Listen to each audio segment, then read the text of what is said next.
Welcome back. Now to Court Corner.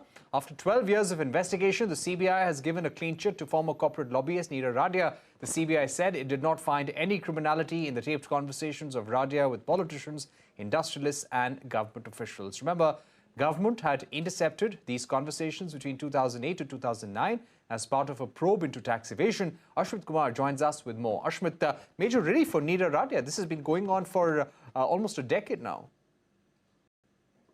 Well, that appears to be the prima facie view at this stage. The Additional Solicitor General, Aishwarya Bhati, informed the Apex Court that the Supreme Court had directed the CBI to conduct these investigations, preliminary probes. These probes were conducted, preliminary investigations. The reports were submitted before the Apex Court. And from what is coming from the ASG today, it appears that there is no criminality that has been discovered by the CBI. That is the view that is coming from the Additional Solicitor General. Let's also keep in mind that the Apex Court also, to substantiate that, has sought for formal updated status reports from the CBI, has given time to the CBI to come back and file those updated reports. And that's perhaps when the court is expecting more clarity on what the CBI discovered in the first place. But nonetheless, important to note that the Supreme Court, these proceedings happened during Supreme Court hearing Ratan Tata's application. Ratan Tata had filed an application in the top court essentially saying that his fundamental right to life had been prejudiced, had been hurt on account of leakage of those Radia tapes, and towards that end has sought two actions. Number one, has sought action against those responsible for the leaks, and number two, has sought a clarification, a restrictive order from the court that since these tapes were originally, since these conversations were intercepted for purposes of tax evasion, it cannot be used for any other purpose. That's the order that he's seeking from the Apex Court. The Supreme Court, for now, is placing the matter for further hearing on October 12th. Also important to note that there is a PIL in this case by Centre filed by the Centre for Public Interest Litigation.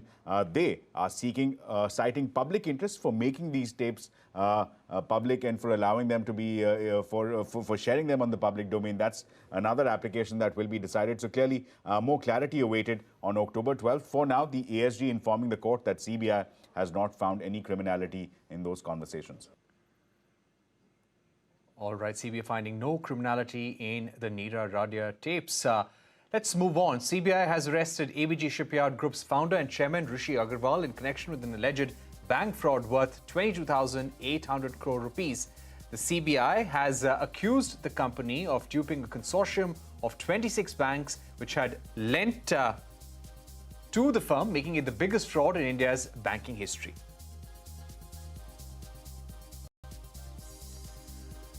The Supreme Court today expressed concern over hate speeches of mainstream television channels going unregulated. Hearing a slew of petitions seeking directions to regulate hate speech, the Apex Court observed that while freedom of speech was important, hate speech cannot be allowed. The court also wanted to know why the government was remaining a mute spectator.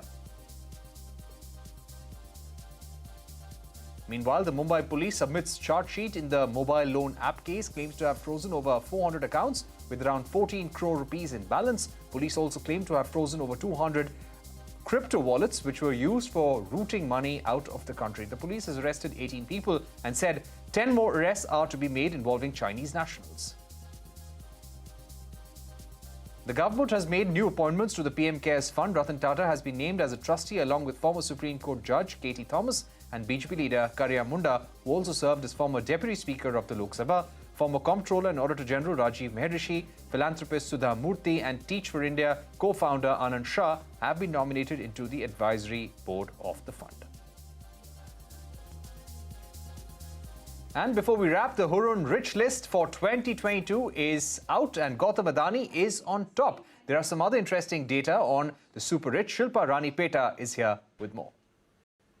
Well, 1,103, that's the number of Indians who have a net worth that exceeds 1,000 crore rupees.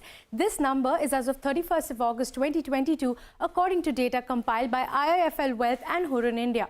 Now, this number is also 96 more than last year. Cumulatively, the value of these 1,103 people tops 100 lakh crore rupees for the first time since the report was launched. Now, there are 12 people worth over 1 lakh crore rupees each and $221 billionaires. Now, this is 16 less than last year, but that's mainly because of a rather sharp weakening in the rupee over the last couple of months. Now let's get to the people who populate this list. Adani Group's Gautam Adani is the richest Indian with a net worth above 10.94 lakh crore rupees.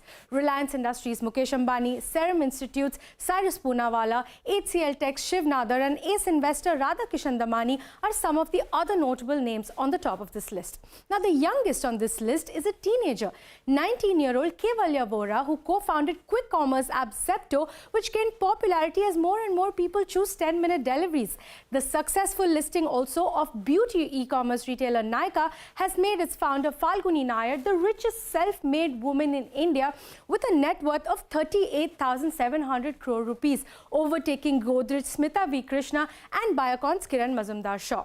Now, in terms of geographies, Mumbai continues to be home to the most billionaires with 283, New Delhi has 185 and Bengaluru, 89 billionaires call Bengaluru home. According to Hurun, India Inc.'s resilience in the face of global uncertainties can be best illustrated through the comparison of the indices. Now, the broader Nifty performed better than its global peers in the 12 months to September 8, 2022. It dropped just around 6%, while Nasdaq dropped 23% and the Nikkei dropped 29%.